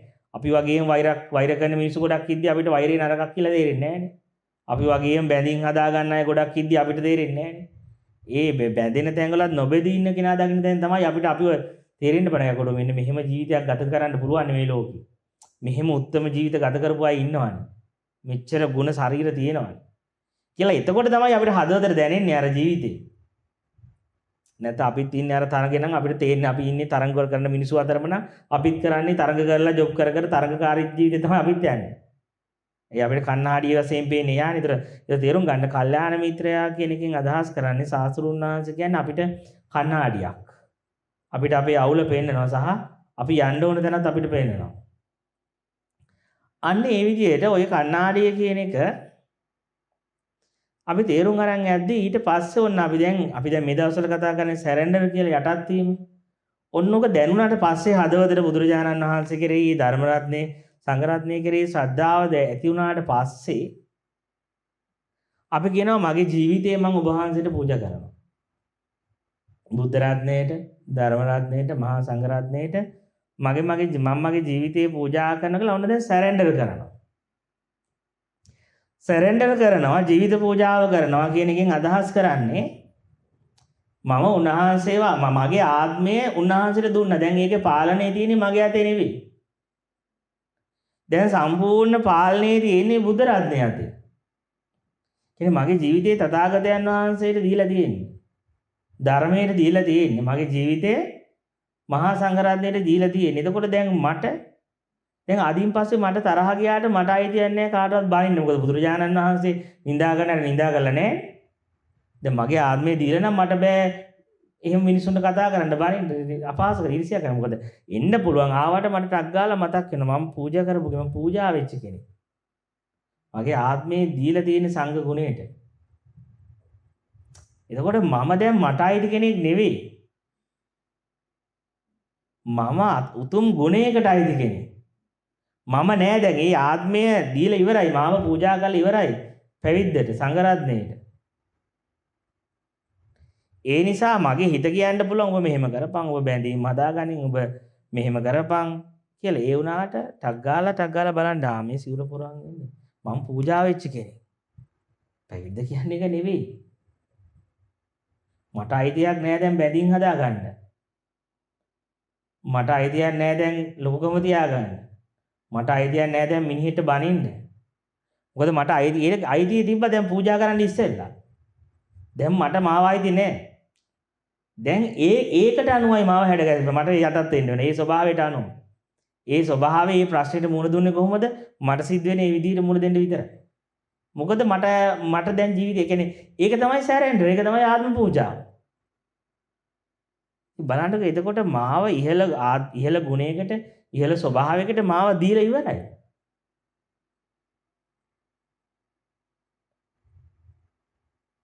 ඉතින් මේ දීලා ඉවර වුණාට පස්සේ මට අයිතියක් දැන් මට බැයිද බයින්න දැන් බෑ බයින්න. දැන් බෑ ඔබට ඕන ජීවිතේට යන්න. දැන් ඔබ ඒක පූජාව කරා. ආත්ම පූජාව කරා. මාව බාර ගන්න මාව පූජා කළා. සබ්බ දුක්ඛ නිස්සාර නිබ්බාන සත්‍ය කරණත්තාය කියලා. ඒ නිවන පිණිස ඒ ඔක්කොම මාව දුන්නා. ආත්මය. ඉතින් ඒකයි කියන්නේ සරෙන්ඩර් කියන කතාව හරි ගැඹුරුයි. හැබැයි බලන්න ඉතින් සරෙන්ඩර් කරාට පස්සේ මට ප්‍රශ්නයක් නැහැ කවුරු බැන්නත් මැරෙයිද කියලා. මට අයිති ජීවිතයක් නැහැ නේද ඉතින් පස්සේ. මාව දුන්නාට පස්සේ ආයේ කවුද මෙතන බැනුම් අහන්නේ? කවුදට කාටද නින්දා ලබන්න කෙනෙක් නැහැ දීලා තියෙන්නේ. බයිනවා නම් ඉතින් ඒ බුද්ධ රත්නයේ තමයි ඒක කොහොයන්නේ. වර්ණාදීනනේ වර්ණාත් ඒ බුද්ධ රත්නයේම තමයි. අන්න අපි දන්නේ අර බොස්ට බනින්න කියලා තමයි කියන්නේ. දැන් බොස්ට දීලා තියෙන ජීවිතේ බොස්ට බනින්න. බොස්ට වගේ වර්ණා ඔක්කොම මට යන්නේ. මගේ account එකට යන්නේ නැහැ. ඔක්කොම ඔබට ගන්න හැම වර්ණාවක්ම ඔබට ගන්න හැම නින්දාවක්ම යන්නේ ඒක හරහා. ඔබ නිදහස්. ඔබ කියන්නේ ජීවිත පූජාව කරාට පස්සේ තියෙන නිදහස් වුණා එච්චරයි. හැබැයි ඉතින් හරියට කරන්න ඕනේ ඒක අපිට හරි අමාරුයි ඒක කියන වචනේ කියන එක ලේසි. ඒක මේ සරෙන්ඩර් කියන එක වචනේ ලස්සන වුණාට ආත්ම පූජාව කියන වචනේ සුන්දර වුණාට ඒක හරියටම බුද්ධ රත්නයේ ධම්ම රත්නයේ සංඝ රත්නයේට පූජා කරනවා කියද්දී ඒ කොච්චර ඉහළ තැනකට උතුම් ගුණයකටද දෙන්නේ මාව අතහැරගලා මාව අතහැරලා දාලා. මම ගැන තියෙන මගේ නිදහස මගේ විදිය ඔක්කොම මම ඒ ඔක්කොම අතහැරලා දාලා ඒක ජීවිත පූජාව කරා. දැන් මට ඒකට සැරෙන්ඩලා ඉන්නේ වැඳගෙන ඉන්නේ මම. යටත් කරලා තියෙන ආත්මය. ඉතින් ඒ වර්ණා එකක්වත් මට එනේව නෙමෙයි. ඒ ඔක්කොම ඒ ත්‍රිවිධ රත්නයට අයිති. ඒ ඔක්කොම සියල්ල. ඉතින් එතකොට මට කොයිලාවකවත් 아무තු ආඩම්බර වෙන්න දෙයක් නෑ, බය වෙන්න දෙයක් නෑ. මොකද මට නැති වෙන්න ආත්මයක් නෑ. ඉතින් භාවනා කරද්දී ශරීරේ නැති වෙනවා නම් බය වෙනවා නම් ඉතින් බලන්න. එහෙනම් ඔබ ආත්ම පූජාව කළා නෑ. ආයෙත් අනිත් දවසේ භාවනාවට වාඩි වෙනස බුද්ධ ධම්ම සංඝ ත්‍රිවිධ රත්නයට මගේ ජීවිතේ පූජා වේවා. කළා වාඩි. එතකොට දැන් ප්‍රශ්නයක් නෑ. ඒකට කෙනිත්තුවත් එකයි. ඕකට නරක සිතිලියාවත් එකයි. හොඳ ඒවා ත්‍රිවිධ රත්නයට දීලා තියෙනවා. ඕන එකක් කරගන්න. ත්‍රිවිධ රත්නයට දීලා තියෙනවා. ඕක නැති කරනවා නම් නැති කරන්න.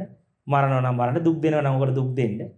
සතුට දෙනවා නම් සතුට දෙන්න. ප්‍රශ්නය නේ සතුටත් මට නෙමෙයි දීලානේ තියෙන්නේ ආද. ඉවරයි කතාව. බය වෙන්න දෙයක් නෑ. ඉතින් ඒ දුන්න ඒක හරි ඒකයි මම ගියේ සැරෙන්ඩර් කතාව. මේ පූජාව කියන එක හරි ලස්සන දෙයක්. ඒක හැබැයි අමාරු දෙයක්. එතකොට දැන් මේ පූජාව කරාට පස්සේ දැන් මේ විදියට මං උතුම් ජීවිතයකට උතුම් ජීවිතයක් ගත කරනවා කියන පොරොන්දුවත් එක්ක මගේ ජීවිතයේ ආත්මය ඒකට පූජා කරලා ඉවර වුණාට පස්සේ ඔන්න දැන් අපි අර මුලින්ම කරන්න පටන් ගන්නේ අර එහෙම අර බාහිර ගුරුතුමා සාතුරුන් වහන්සේ බුදුරජාණන් වහන්සේව කණ්ණාඩියක් කරගෙන සංඝරත්නයේ කණ්ණාඩියක් කරගෙන මම මගේ දුර්වලතා දකින්නවානේ. දුර්වලතා දෙක මාව සකස් කර ගැනීමනේ කරන්නේ. ඊට පස්සේ ටිකක් ඔය අපි මේක හොඳට පුරුදු කරගත්තට පස්සේ ඔබට කණ්ණාඩියක් වෙන්න පටන් ගන්නවා. දැන් බුදුරජාණන් වහන්සේ නෙවෙයි කණ්ණාඩිය. දැන් ඒක මුලදී එහෙම කළා පස්සේ මම මාව දකින්න කණ්ණාඩියක් බවට පත් වෙනවා. දැන් මාව දකින්න කණ්ණාඩියක් කියලා කියන්නේ ඒකත් හරි ලස්සන කතාවක්. ඒකත් ලස්සන කොටසක් තේරුම් ගන්න. දැන් මෙහෙම හිතන්නකෝ. දැන් මම මේ විදිහට මගේ දුර්වලතා දැකගෙන යද්දී තමන් කණ්ණාඩියක් වෙනවා. දැන් කණ්ණාඩිය ඉස්සරහට දැන් ඔන්න දැන් ඔබ තමයි කණ්ණාඩිය. දැන් බුදුහාඳුරෝ තුලින් ඔබ දකින්නවා නෙමෙයි. දැන් ඔබ කණ්ණාඩියක් වෙලා, ඔබ සිහිය වෙලා, ඔබ අවදිය වෙලා. දැන් කණ්ණාඩියට පේන්න පටන් ගන්නවා මෙන්න මේ හිතේ වැඩ කරන ස්වභාව. දැන් ඔන්න හිතට තරහෙද්දි මාන්නෙද්දි රාගෙද්දි දැන් කණ්ණාඩියට මේක පේනවා. දැන් මට පේනවා මේ ඇතුළේ වැඩ කරන විදියවල් ටික. වේදනාව එන විදිය, තරහ එන විදිය, නුරුස්නාව එන විදිය. හැබැයි දැන් තමන්ට කණ්ණාඩියක් වෙනවා කියන අදහසේදී බලන්න කණ්ණාඩිය ඉස්සරහට මොනවා හරි වදිද්දී කණ්ණාඩියක තමන්ගේ කරගෙන බලන්නේ නැහනේ. කණ්ණාඩිය ඒක දිහා බලන්නේ වෙනස්ම බැල්ම. කියන්නේ කණ්ණාඩිය ඒකනේ අල්ලගන්නේ නැහනේ. කණ්ණාඩියෙන් හරියට මේ ආපු දේ මොකද්ද කියලා ප්‍රතිබිම්බයේ පෙන්නුවට හැබැයි කණ්ණාඩිය ඒක මගේ කරගෙන නෙමෙයි ඒක දිහා දකින්නේ.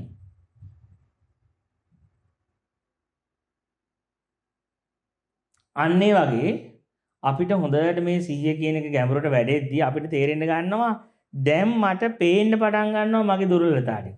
මගේ මමත් වැඩ කරන හැබැයි ඒක දකින්නේ පිටස්තර කණ්ණාඩිය වගේ. දැන් කණ්ණාඩිය තමන් කරගෙන බලන්නේ නැහැනේ. ඒකෙන් දැන් බුදුජානක සතිපට්ඨානෙ පෙන්නන්නේ කායේ කායානුපස්සීවේද. කයේ කය අනුව දකින්න. කයේ මම අනුව බලන්න එපා. ඒතර කණ්ණාඩියක් නෙමෙයි ආය යනන්නේ වෙලා. බැඳිලා.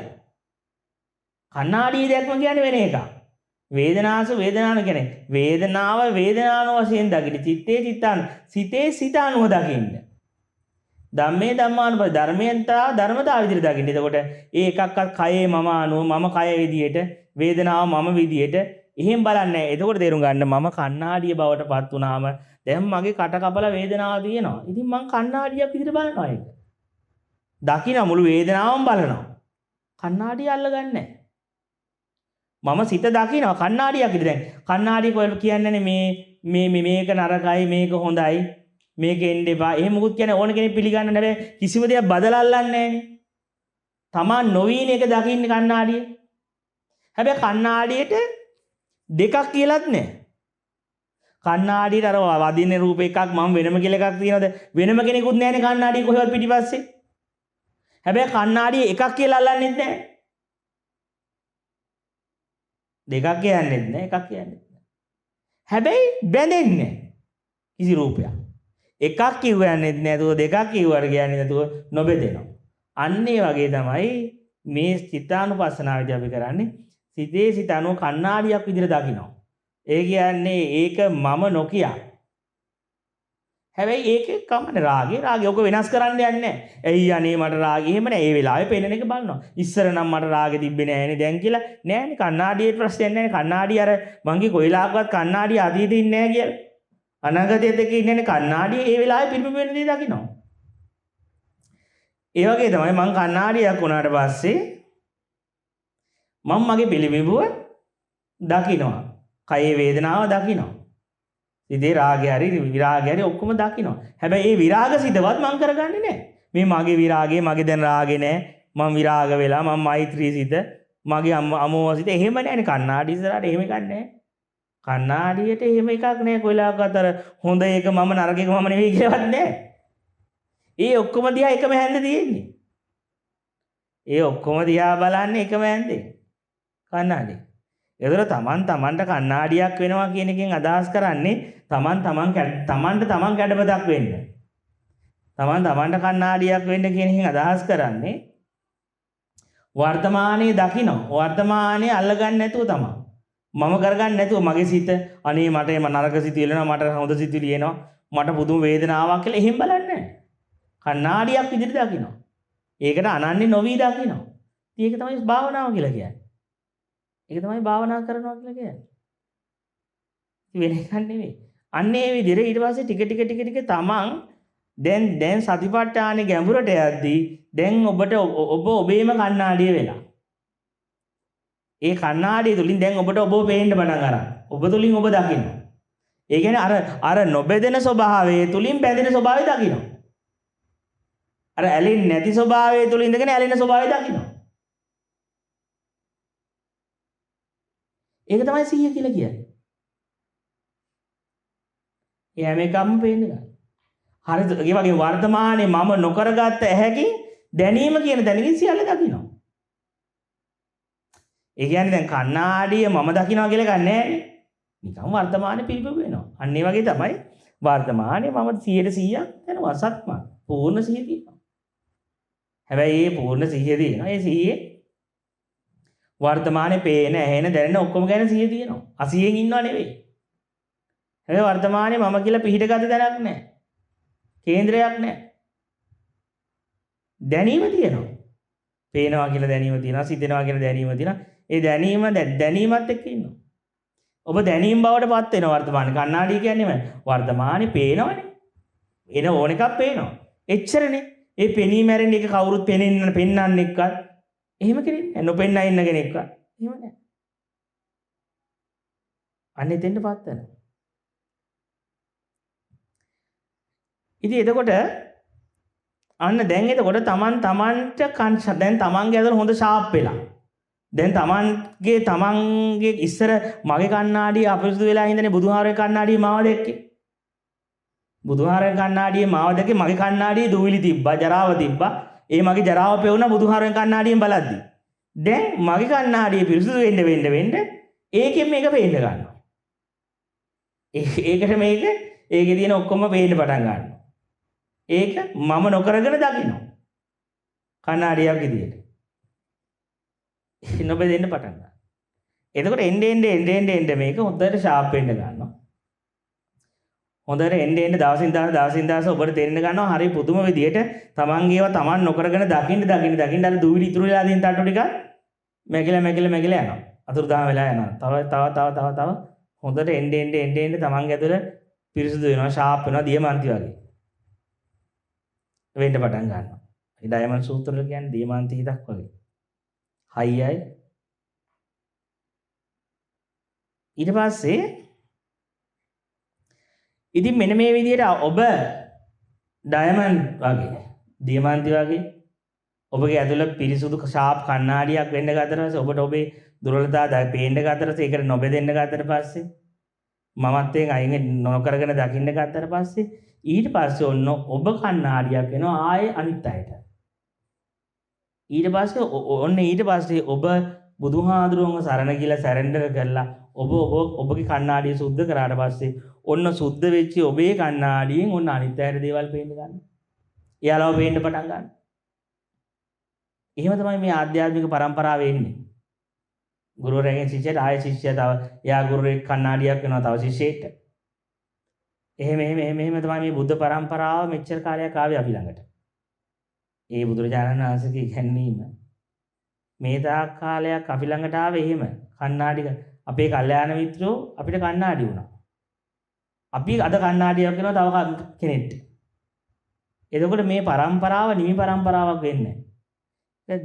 දිගින් දිගට මේ මාර්ගයේ ඒ බුද්ධ පරම්පරාව ඒ සංඝ රත්නය මේ ඒතොත් දිගට ගමන් කරනවා. කණ්ණාඩිය තව කෙනෙක්. එතකොට දැන් අපි කණ්ණාඩියක් වෙද්දී අර මං කිව්වේ අර බුදුරජාණන් වහන්සේට අර උන්වහන්සේ සියලු සීමාවලින් රාමවලින් අයින් වෙද්දී මහා කරුණාවක් එනවා කියලා. ඒ වගේ තමයි අපේ කණ්ණාඩිය සුද්ධ වෙද්දී අපේ ඇතුළේ එන්න හිස් වෙද්දී අපේ ඇතුළත් පිපියෝ කණ්ණාඩියක් කිසිවක් පිරිමිබු නොකරන පිරිසුදු කණ්ණාඩියක් වෙද්දී කෙනෙක් නැති දකින්න දෙයක්වත් නැති දකින්නෙකුත් නැති කණ්ණාඩියක් ඉස්සරහින් කණ්ණාඩියක් තිබ්බා වගේ